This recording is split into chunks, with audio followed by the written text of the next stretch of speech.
In a House of Commons that witnessed tears and, sometimes cheers, Justin Trudeau apologized on Tuesday on behalf of all Canadians for decades of organized persecution of sexual minorities by their own government.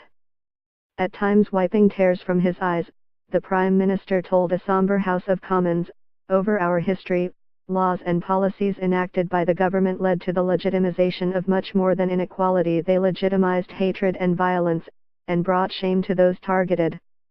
It is with shame and sorrow and deep regret for the things we have done that I stand here today and say, we were wrong. We apologize. I am sorry. We are sorry." As he spoke those words, victims of a decades-long purge of gays and lesbians from the broader public service watched from the gallery and rose in applause, joined by MPs of all parties in a sustained and highly emotional ovation. Story continues below advertisement. Opinion. Words are powerful, but LGBTQ2 equality requires more than a Trudeau apology. Explainer. Trudeau's LGBTQ apology, a globe guide to how we got here. Read more. How will LGBTQ Canadians take Trudeau's apology? 8 views on Canada's injustices. Mr. Trudeau's address to the House followed years of demands by the LGBTQ community for an apology and redress for decades of active discrimination against sexual minorities by the federal government. A series of articles in the Globe and Mail in 2016 that detailed these abuses led to 2 reports by LGBTQ activists and then a government review culminating in Tuesday's apology.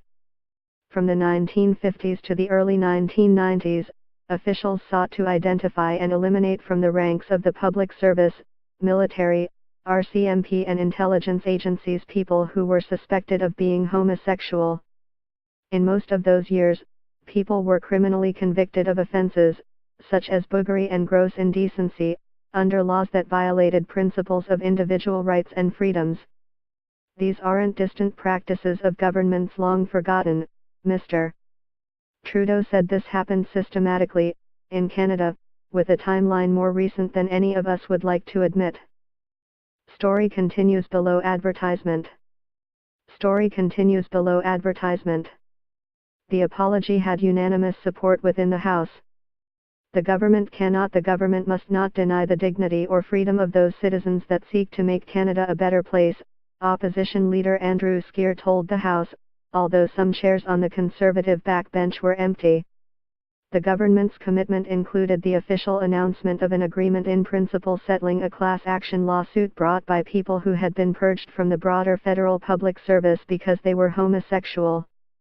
Under that agreement, people whose careers were affected because of their sexuality in the years before 1996, when the Canadian Human Rights Act was amended to prohibit discrimination based on sexual orientation, will be entitled to a minimum payment of $5,000 and a maximum of $150,000, depending on the degree of harassment or persecution they faced. Those who lost their jobs or were also subject to physical or sexual abuse will receive the highest compensation.